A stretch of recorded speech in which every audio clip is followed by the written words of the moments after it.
there. And I am going to launch a poll. Pre-poll questions first. Two questions. The first one is just kind of a filler, just make sure you know how you're doing it right. Number is today I am, just asking how you're feeling. And the second question is concerning my knowledge on software for population health management. I am highly confident, somewhat confident, moderately familiar, somewhat familiar, and unfamiliar. Catherine, that a date is December 8th, and you'll get an invite from me in about 25 minutes. And Matt, because I was talking, I am sorry, because I was typing, I missed on the poll question. What are we supposed to be answering? There's two Oh, I questions. see. It's Yeah. not anything. It's just how we are feeling. Okay. Yes, I thought it was in regards to SHIP. No, the first one's just how you're feeling. The second one is in regards to SHIP. I like to put just a simple question in there so everyone gets familiar with how it's working. Wonderful. Thanks.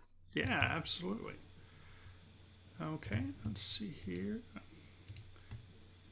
I will go ahead and leave that up for just a second. And while we're doing that, our learning objectives today are to identify how hospitals can use information technology tools to manage population health, understand the important steps to implementing population health tools, and communicate the importance of population health and the importance of population health management tools as a SHIP allowable investment. And I am going to hand it over to Lisa and Candy, who can introduce themselves. They are with Stratus Health, and I will be controlling the slides, ladies. So if you'll just let me know when you need me to advance, and I will do such a thing. Please stick around afterwards. We'll do a post poll. We want to see what you learned. It's not anything extravagant, just same question. And yeah, Lisa, Candy. Okay, I just had to unmute myself. Thanks, Matt. Welcome, everyone. Thanks for having us today. Lisa and I are going to talk through the components of population health that will contribute to value-based care, but with an emphasis on health information technology today. So next slide, please. Oh, well, let's take a second. So Lisa and I should probably introduce ourselves. So I am Candy Hansen with Stratus Health. I'm a program manager. I'm a nurse by background. I work with the National Rural Health Center on a variety of projects, as well as many other projects as well. Lisa, do you want to introduce yourself? Sure, I'm glad to be here today. Whoop. I'll mute myself. Okay, I'm glad to be here today. I'm Lisa Gall. I'm a nurse practitioner from Central Minnesota. I have been working with Stratus for about 10 years and do a lot of projects in health IT. I'm a clinical program manager, and Candy and I work on a lot of projects together. And this is one that we love, is to get into the details of health IT. Great, thanks, Lisa. All right, so Matt has the slide up that just shows that who Stratus Health is, and just in case you haven't worked with us before or aren't familiar with us. And we also are a part of Superior Health, which is a collaboration of health and hospital settings from Minnesota, Wisconsin, and Michigan, who work in other areas to improve health for Medicare beneficiaries across all healthcare settings. So next slide, please. So Matt has already read the objectives today for today's presentation. And so I won't repeat that. Next slide, please. So we can't talk about population health without bringing up the jumpstart that COVID has had on the instant need for high-tech medical solutions globally. Our public health emergency is driving population health and health IT in a way that it hadn't certainly prior to this emergency.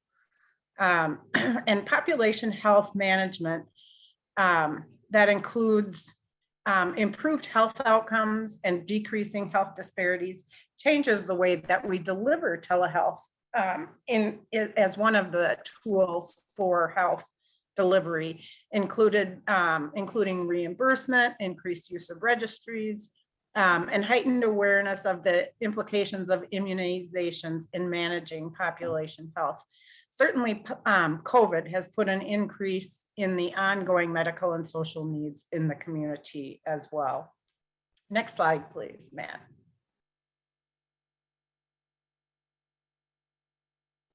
So I know most of you, if not all of you, are familiar with population health and how it brings significant health concerns into focus and addresses resources, or it addresses specifically that resources can be allocated to overcome the problems that drive poor health outcomes and conditions. Being deliberate is is key to population health. That is about, being intentional and having formal processes in place to manage patient care. This also means not just patient care, but it means families and caregivers, as well as other providers. And it also means being able to and sharing information in ways that everyone can access and understand and use the information that gets shared. Excuse me, next slide, please. So how is population health different than public health? Public health it is different in that it works to protect and improve the health of communities through policy recommendations, health education, and outreach and research for disease detection and injury prevention. Population health, on the other hand, provides an opportunity for health systems, agencies, and organizations to work together to improve health outcomes in the communities they serve. That said, public health also, having been a public health nurse my entire nursing career, public health also does a great deal of collaboration with other organizations in order to improve the health of communities as well. Next slide, please. Thank you.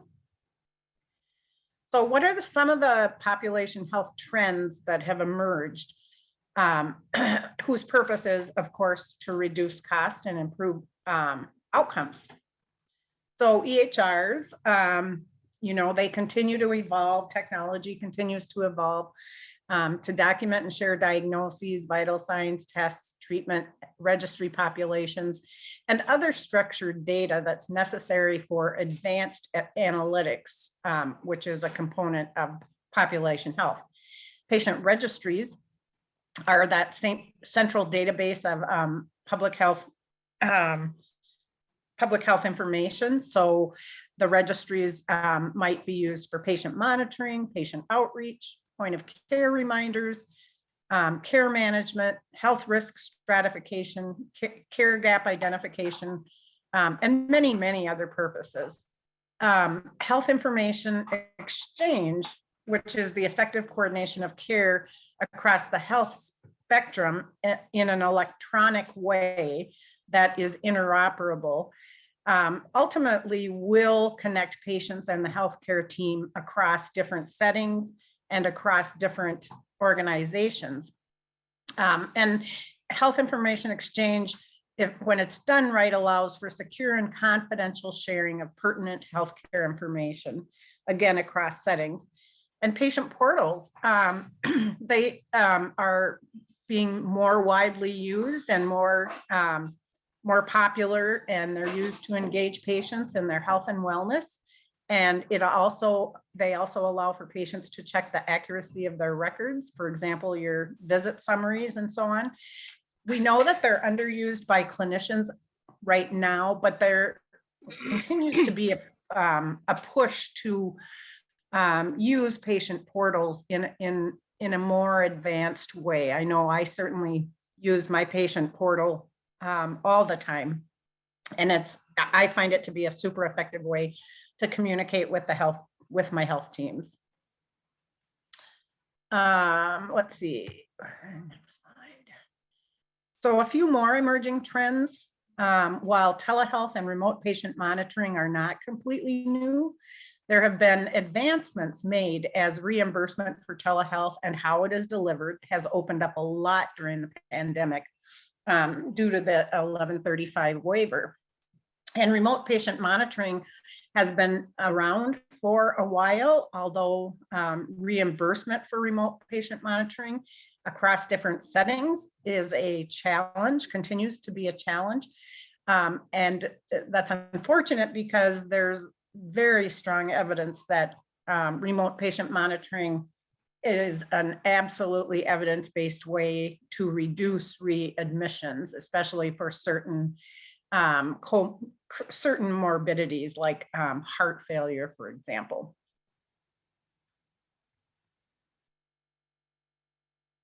All right, thank you. So when you're not meeting the goals of any quality improvement projects in population health management, the issue always falls into one of these three categories. Either it's something to do with the people, something to do with the process, or something to do with the technology. Your job is to figure out which one it is and adjust the course accordingly. This is usually done through like a plan, do, study, act exercise or a root cause analysis. And there's other quality improvement basics for managing population health, such as mapping out current workflows and mapping out optimal workflows. And in that process, one of these three becomes evident as to where the actual gap is. So care coordination is one of the tenets of population health, as you know, and value-based care. And care coordination is one of the certainly one of the most important aspects of managing care across the continuum, because it really deliberately organizes patient care activities and sharing information among all the participants to achieve that safer and more effective care. And the value of care coordination, it is just multifaceted. So financial viability, right? Public payers account for a large share of all overall payers in rural areas. And their relatively low reimbursement rates combined with a limited private insurance base often puts a financial strain on rural providers. And pursuing collaboration and coordination with other organizations can really help strengthen the financial position of rural providers by allowing them, yep, you're on the right slide, thanks. Oh, nope, it was the one before that. Yep, there we are still. We're still on that one, thanks. By allowing them to participate in value-based models and create opportunities to, to work, to share resources. And the health workforce, as you all know, the health workforce shortages in rural areas can limit access, and that hits primary care and mental health services the hardest. So that's another area. Healthcare access, collaboration and coordination can help maintain and enhance healthcare services through reducing duplication of services, for example. And that not only contributes to better and safer care, but it also contributes to financial viability. And social determinants of health, by coordinating with other community-based organizations, you can address some of those non-medical factors that impact health and access to care. So like education level, income, employment, housing, the strengths, weaknesses of social relationships, et cetera. That those are also known as where you work, live, and play in a more succinct manner, if you want to talk about social determinants. And really, care coordination helps reduce the problems that contribute through social determinants of health. So care coordination activities, can we go back to the slide before, please? There we go. These are reflective of the ARC, care coordination quality measures. But some of the common care coordination activities are assessing needs, goals, and the environment, understanding what the patient wants to accomplish and support, and what support they have and how they function about the places where they do live, work, and play. Communicate across teams and disciplines, internally and externally. It allows us to share information widely and frequently. And another care coordination activity is to facilitate transitions, of course, across organizations and settings, making sure that everybody has the information they need to care for the patient. And another activity is shared planning and decision-making between the patient and the caregiver, and the patient and the care team. And then also collaborating with community resources. That's a really important one.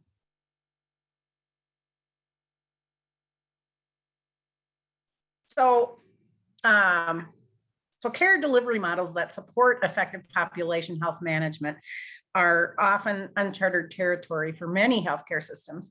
And we know that rural health organizations may embrace population health at the conceptual level, but sometimes struggle with maintaining the balance and the fiscal responsibility between the current illness model, which is fee-for-service volume-based payment, and the most recent buzzwords about value-based purchasing that are being used widely now.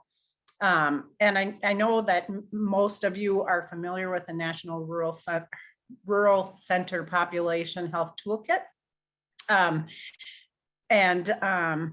This toolkit is just does a fabulous job, I think, of just helping people walk through and know where they're at, and know how to support healthier communities and lowering healthcare costs. This toolkit. If you don't know, this population health toolkit adopts a system-based approach that's modeled after the Baldrige framework for performance excellence. And it's just, I think it's just an excellent tool for understanding the process for working through population health, as well as assessing your readiness to go into or improve your current population health activities.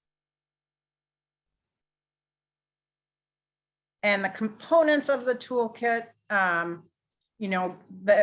pretty simple. Get motivated. That's where you become a movement leader and learn how to enhance your board, leadership team, and community understanding. And while you're planning the transition for population health, get informed. In this section, you'll have the ability to access tools, resources, case studies, and collect and assess data, assessing information and establishing workflow and communication processes. So that's the next one. Get going. When you get going, you'll learn how to acquire those tools and resources that inspire staff to effectively and demonstrate and communicate wellness with patients, the community, and partners. And the next one is putting data to use, where this one consists of educational modules offering step-by-step instructions of common population health analytical procedures. And the toolkit also provides visualizations of data from multiple sources that answer questions that rural hospitals and communities have about the health of their communities. In this particular section, you're able to explore your data further by downloading the information to create your own analysis. So it's really, and graphs and so on. And then the readiness assessment will cover that just on the next slide here. So if you're wondering where you are in the journey towards population health, not even towards population health, but in population health, the Critical Access Hospital Population Health Readiness Assessment helps you to connect with tools and resources that are targeted towards rural health's uniques, towards what will be seen as your unique strengths and needs for transitioning into population health or continuing to dive deeper into that. And so the link to the assessment is at the bottom of the slide. So that is something that is a very helpful tool as well. And I also Lisa? just put it in the chat box as well, Candy. So anybody Oh, looking for a direct link. thank you, And Nick. yeah, and additionally, we are updating. We're working on an update to the data and the scenarios as currently. So that should be launched here in a few weeks as well. So just be looking for that. That'll be a fun activity. Yeah, that I didn't mention, well, I think I mentioned the word scenarios, but there are some very specific health related scenarios that are in that tool as well, which are super helpful as well. So thanks, Matt. Lisa? All right. Can you hear me okay? Can you hear me? Yes, ma'am. Yep, we can hear you, Lisa. Just checking. Okay. So, what happens when a consumer comes to see a provider? There's a point of care, is that data is formed. So we are really, with the health information technology age, we're really looking at data across the lifespan in all the settings of care. So you're seeing that data is really impactful and can really impact outcomes as long as it's appropriate and correct. So when you're looking at all these circles or parts of the circle in the point of care, in the patient and the population, there's data. There's team-based care. The lifespan across all settings, there's data. Inpatient, outpatient, the whole community has points of care. So we as clinicians have tools that we can use at that point of care. And like Candy said, we have telehealth, we have health information exchange. We'll go in a little more in detail in each of these. We have home monitoring, community resources. All these require data and at the point of care. The consumers and caregivers are, really to access care will bring data. They might need data to access care. They've got education and resources that require data. And in the certified EHRs, these are the keepers of the data, and they are very vitally important to having accurate data. Hey, Lisa? Yes? There's a question in the chat box that says, what does CERT stand for? Certified Electronic Health Records Technology. So that's the certified records that are coming. You can have an EHR, electronic health record, but when you have a certified EHR technology, that means that the Medicare's overseers of standards and quality data have approved that particular system for being a certified EHR or a CERT. Good question. Along with those certs, there are EHRs, there's patient portals, there's registries, and clinical data registries. And we'll get into a little more detail on those. Next slide, please.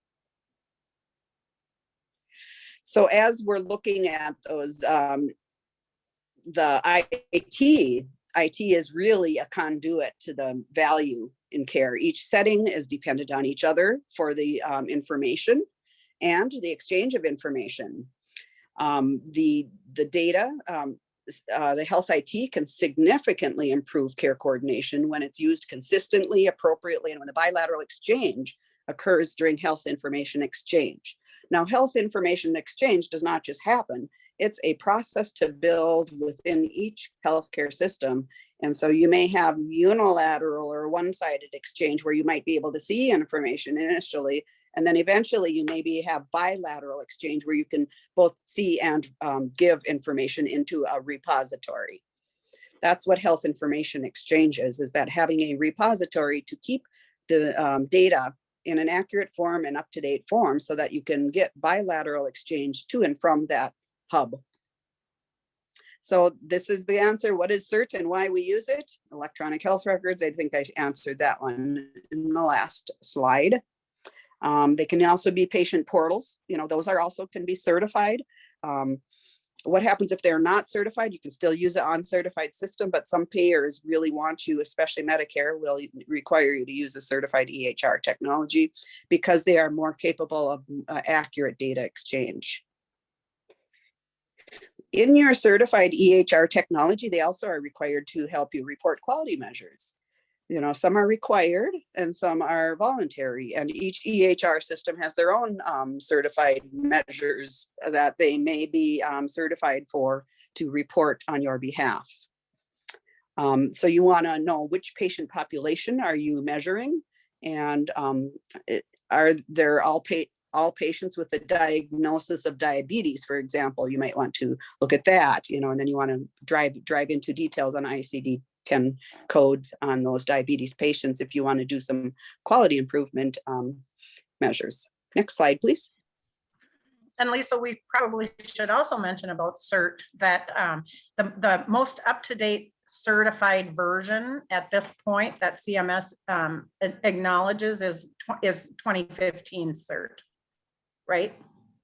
Yes, that is correct. So yeah. So when you're talking about Medicare reporting for quality measures, the certified EHR technology is 15 version, not version 15. What did you say, Candy? It's the year 2015. certified.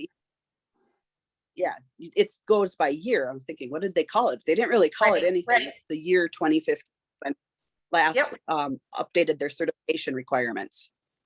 And if you ask your vendors, you know, most vendors who are 2015 certified display it on their front page of their EHR. But if it's not very obvious, you can just ask your vendor if they're certified, and if so, what year they're certified for.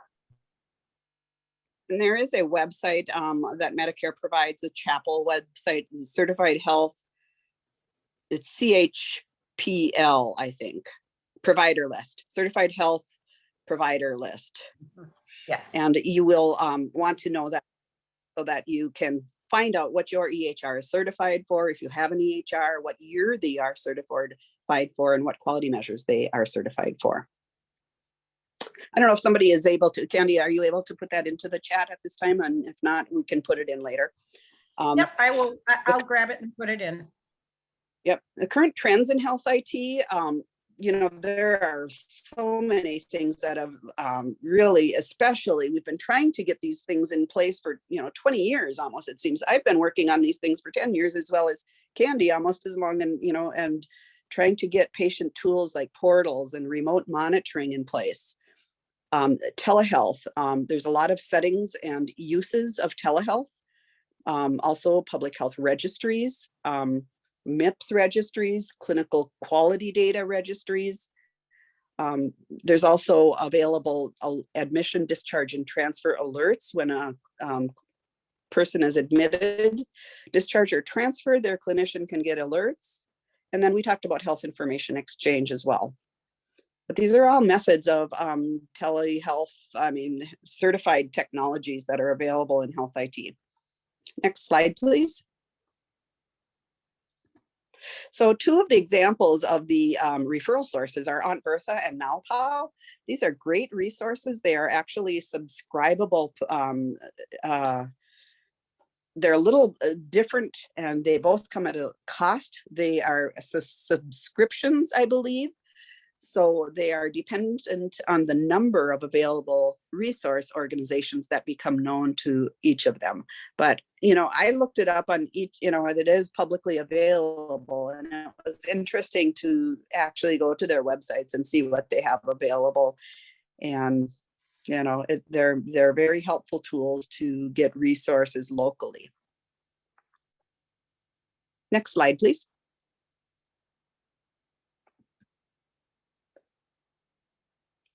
So Medicare does reimburse for certain other kinds of services that are furnished remotely using communication technology, but they're not considered Medicare telehealth services.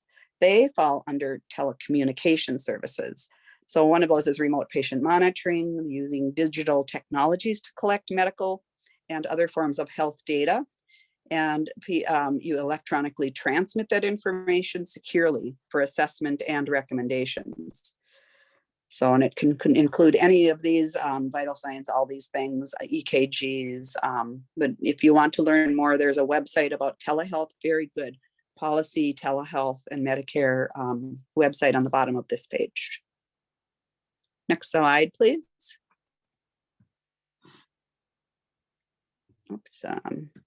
So the other uses of remote patient monitoring include just chronic disease management, big issue there. And one of the most impactful things that have been used over the last few years is behavioral health services, where you can actually tell, people have access to things they never had access to before in rural and remote areas.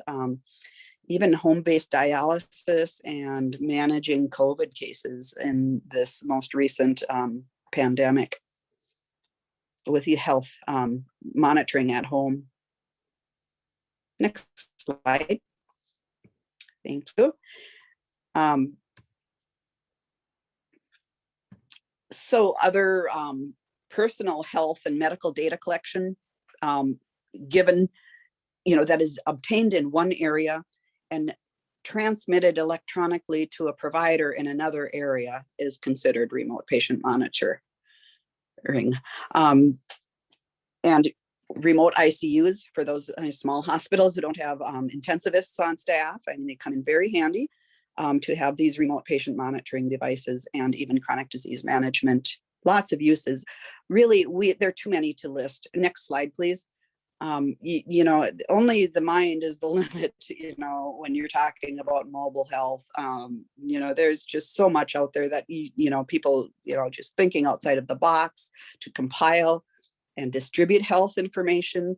People now have mobile devices, tablets, computers, cell phones that they can, put a watch on and send that to their providers. The world is the limit in telehealth monitoring and technology.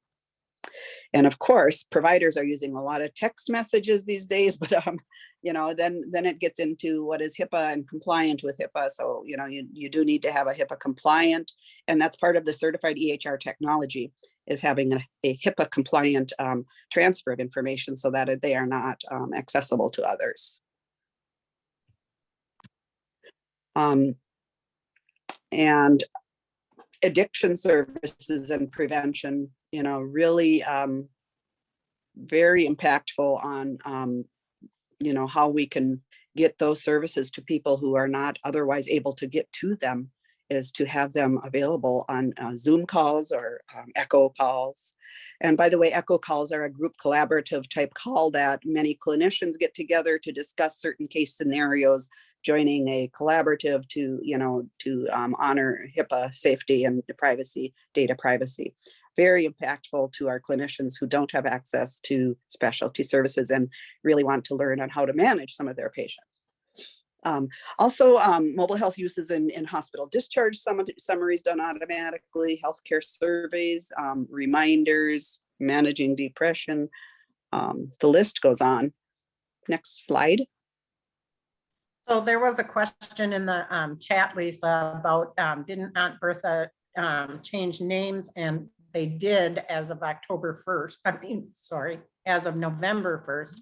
And Sally put that in the chat. So just wanted you to know that. Okay. Yes, thank you for that update. The uses for more uses here, like I said, is not exhaustive here, but substance use disorders, follow-ups for management, post-hospital. How many times do people just not show up for your clinic appointments because of lack of transportation or whatever it is, that they can't get there? And snowstorms, here in Minnesota, at least, it's, telehealth is really, really helpful. Next slide, please. And just more medication management, dental, triage, second opinions, referral advice, consultations, and we'll just go on to the next slide. And then here are some resources. related to telehealth in general. The CMS long-term care. Oh, I'm a slide ahead of myself. Sorry, I got to back up on my slide. Okay, so these are just, again, a big, jails, educational, even school settings. I mean, infectious disease, oncology, pandemic. I should have put that right at the top. Care. Really, there's just so much we can do with telehealth and remote monitoring. Next slide, please. And so these resources related to telehealth in general, the CMS long-term care telehealth toolkit is actually has a lot of additional resources that existed prior to the 1135 waiver initiation. So you'll find a comprehensive list of billing codes that were expanded during the pandemic. The Center for Connected Health policy is an excellent resource that also outlines state requirements by, you just put your cursor over the state that you're inquiring about. It's a map, it's interactive. Very rich lists of resources and tools in the telehealth and connected health policy, all of these resources. And the reason we're giving these to you is because telemedicine and telehealth is so much needed to get population health management. As Candy explained what population health is, we just really, the technology is there to support us and we want to utilize it to its maximum capacity. They're even going to so far as to mapping out, if you're, for instance, I saw one in Alaska where this clinic actually mapped out all their diabetic patients to see where they were located. And, Alaska is pretty sparsely populated. And so they did see, though, however, that there were clusters of diabetics within certain areas. So they were able to impact their implementation of new ideas and, interventions to get the information and resources to the people who needed them by using an interactive map of where their diabetic patients are physically. And also, that's where population health mapping comes in very, very helpful to see where these clusters of patients are. Next slide, please. So, and then health information also, it does vary from state to state, much so. We in Minnesota, do have a long ways to go for rural providers. I mean, there's a lot of one-way interaction, and the one-way you can see, but you can't feed the information, the data in. And especially for the rural providers, and health information exchange is the gold standard for value-based care. Next slide, please. We talked a little earlier about admission, discharge, and transfer notifications. And hospital informations send that message to the HIE system, the Health Information Exchange System. That Health Information Exchange System then alerts the doctor. And of course, you need to be involved in a collaborative in order for that to occur. And those collaboratives are, we had hoped would be in place by 2011. And it is now 2020. I'm kidding. I'm stretching that a little bit, but the technology is there, the practice and the expense at times, and the feasibility with especially rural clinicians. They have a lot of resource restrictions. Let's see, what else can we connect? Communication between the care manager and care management team to initiate an intervention, improve the post-discharge transition, and support management of patients with chronic conditions. Really impactful with that, where we can know what the other teams are doing in a patient's care. Next slide, please. So the public health registries are registries that enable general knowledge in order to inform and improve processes and outcomes. What I can think of is our pandemic, our COVID registry. We really had to zoom that registry into place and to get data, back to people who needed to know. There's also the birth defect registries, chronic disease registries, cancer registries, and immunization registries. So the MIPS registries is the merit-based incentive payment system. MIPS, organizations that report to MIPS measure data on behalf of a clinician or organization, and that goes to Medicare. And those costs, those reports are associated with selecting a registry to report some of the information. Most are choosing immunization registries. States are different as far as what they have available for registries, and there are professional registries that are certified under Medicare to report data if you report to the professional organizational registries. Next slide, please.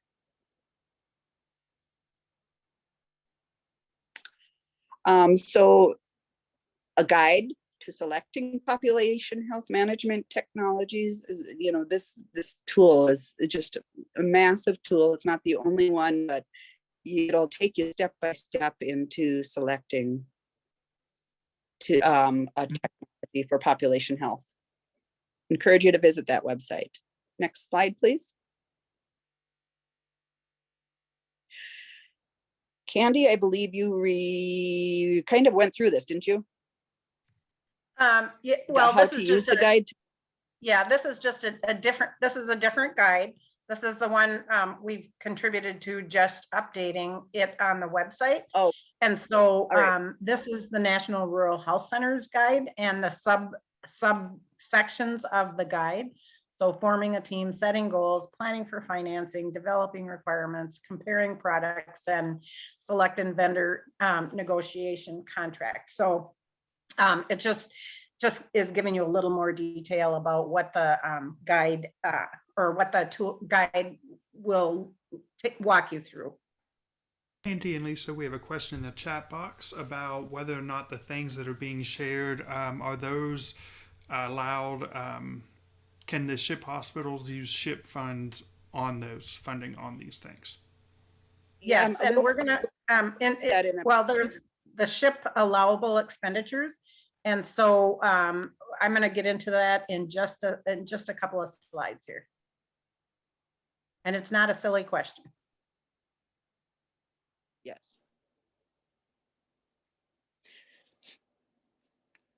The population health solutions for rural hospital and clinics. These are just some examples of population health tools. Oops. Next slide, please.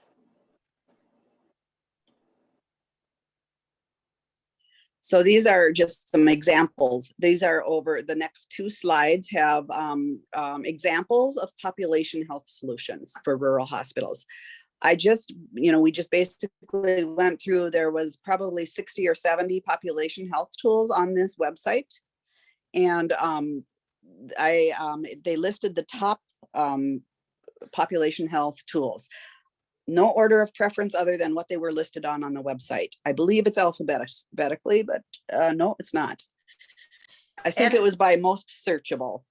Yeah, and also just know that we're not endorsing any of these. We're just simply providing this as an example of where you might find specific platforms and specific software applications for population health. But we would encourage you, first to ask your vendor, what is in my current EHR to manage population.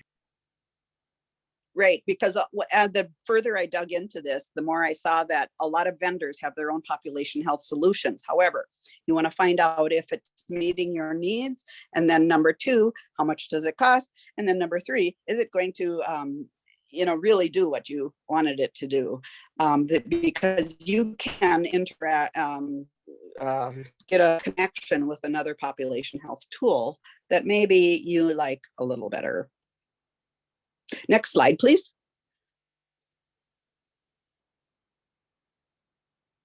So these are just, a few more of those tools. This bottom here is the list where we found all of these tools. You may find your vendor in that list. We just kind of just gave examples, and it just gives, you'll need to look at some of the tools yourself, I think, to find out if it does what you want it. Next slide, please. And of course, in rural health, especially, the health IT and EHR workforce issues are a big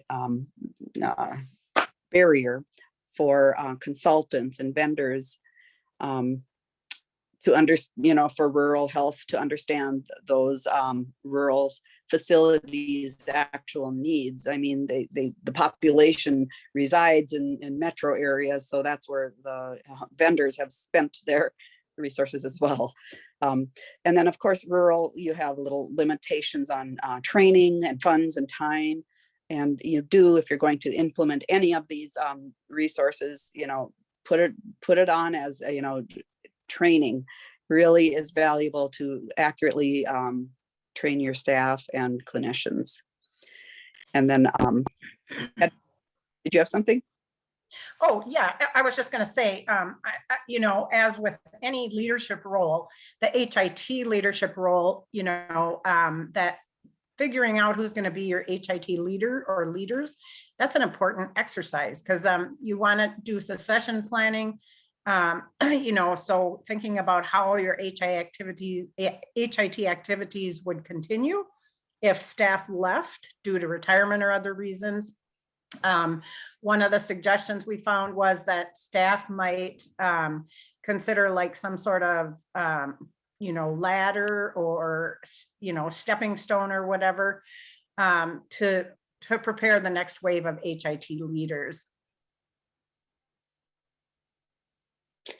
And the careers to HIT is not really clear. There's so many different variations of explanations of what an HIT person does, but what you want to make sure is that person has a open mind and is able to communicate effectively with your staff and take criticism and to take that positive criticism further to the next step. All right. So next slide, please. That's you, Candy? Yep. So funding sources for HIT. So the small or the SHIP program supports eligible hospitals in meeting value-based payment and care goals for their respective organizations. And primarily it's through purchases of hardware, software, and training for approximately $12,000. SHIP also enables small rural hospitals to become or join accountable care organizations, to participate in shared saving programs, etc. There is on the URL that's down at the bottom of this page, then that will take you to that site, and there will be a place to show you allowable expenses. There are allowable and unallowable expenses through the SHIP program. There's also a question in the chat. If SHIP hospitals decide to use one of these types of software, can they only pay for the software 1 year, or is this something they could use SHIP funds for year after year? So Sally, do you know the answer to that? Yeah, like an HCAPS vendor, one of the allowable expenses is an HCAP vendor that some hospitals decide to use their dollars to fund their HCAPS vendors. Yes, I thought I responded, but I guess you think it posted. Yes, you did. You did. Yeah, this activity is allowable under the ACO category for SHIP, and it is allowed annually, similar to HCAPS, because it's continually helping with hospitals' activities to work in population health and serve patients. So it is similar to HCAPS, as long as if there are SHIP priorities, which this year they were waived due to the pandemic, that could be an annual The one that is not allowed annually is pricing transparency, because that becomes an operational cost. Right. That makes sense. Thank you, Sally. Mhm. So next slide, please. So these are just other funding sources that are available for HIT. If you have questions about whether or not a funding opportunity supports HIT, contact the agency or the organization sponsoring the funding opportunity or program and ask if the opportunity does support HIT initiatives and expenditures. You know, some funding opportunities and programs may support HIT efforts with spending restrictions, like the SHIP program, you know, such as what can be purchased or what can't be purchased and so on. So it's just best to ask the funder about that. So next slide, please. So the Health IT Playbook is one of the best resources, I think, to help walk people through recommendations and guidance for all things electronic health record. It has so many resources in it. You know, some of it is, you know, learn and how to understand EHR contracts and products, steps for selecting an EHR that's a good fit for your practice, planning for the adoption and implementation of your EHR, and improving workflows. These are just a few. There's so many resources in there. So I would say if you're looking to learn more, that would be a great place to go. And then next slide, please. Yeah, so that's it. I know that we only have about 7 minutes left, but here's Lisa. Oh, I spelt my name wrong, I see. I'm Candy, not Caddy. There's our contact information. So please feel free to contact us with any questions that you might have. So we have a few minutes left for questions. So Matt, how do you want to handle?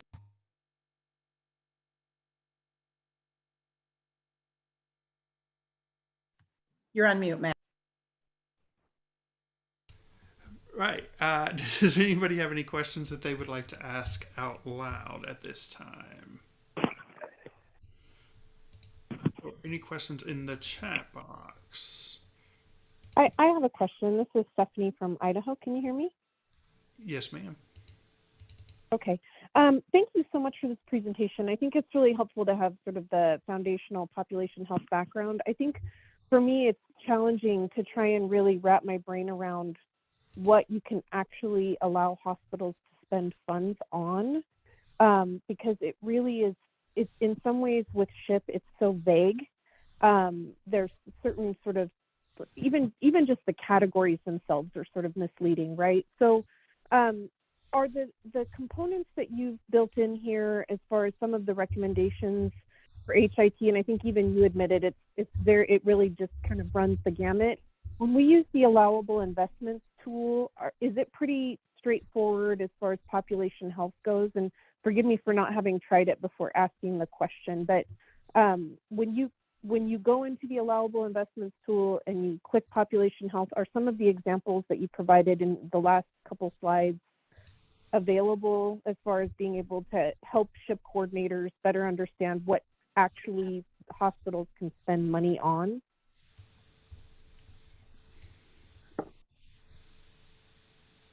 Candy, I can take that one for you. Yep, I was just going to ask you to take that, Sally. Thank you. Yep, and good question, Stephanie. And I actually had tried it to make sure in population health, the tool brings up population health as well as social determinants of health software and training, and then some other training that falls within ACO, and actually some wellness streaming services. There's for mobile health equipment and telehealth HIT, those are actually like different activities. They aren't strictly population health software, but if you search those key terms or put in HIT in the search tool, it will provide examples and resources as well. Okay, thank you. Sure. Great. And I see Elle Cameron has her hand raised. Oh, hi. Thank you again. So I'm in Wyoming. I was just wondering if anyone who's on this webinar has any experience with any of these population tools. Has anyone actually worked with them, implemented them, has any opinion about them?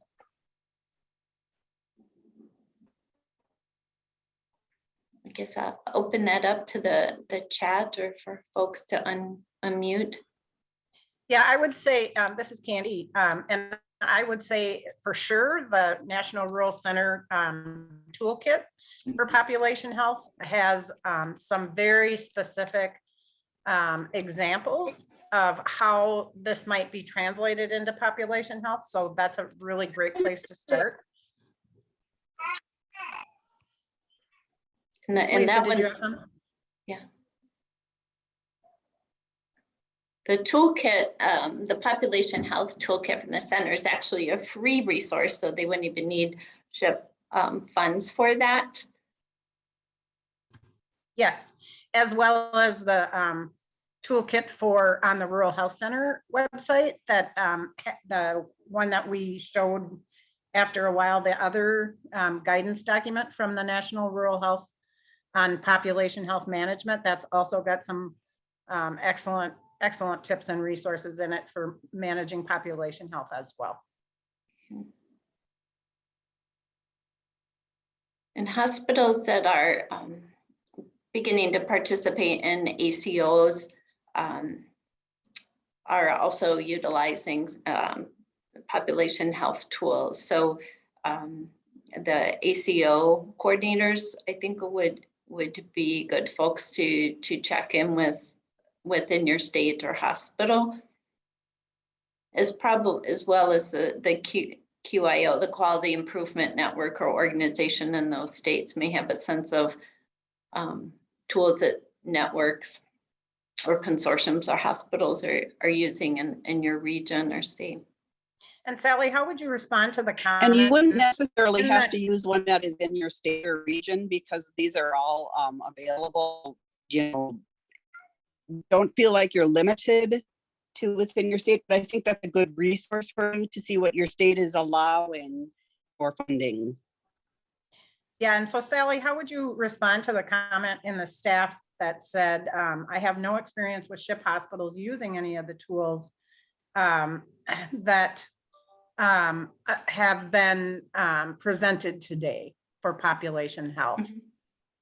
Well, it could be providing, and that's why we provided this education, because we were seeing that it wasn't an activity that was selected very often nationally across the 1,600 hospitals, but it certainly is important. So we're hoping that you all receiving this information and resources can help share that with your hospitals. And I know some of you provide education or consortiums, so there would be ways to you know, I guess flow down the information.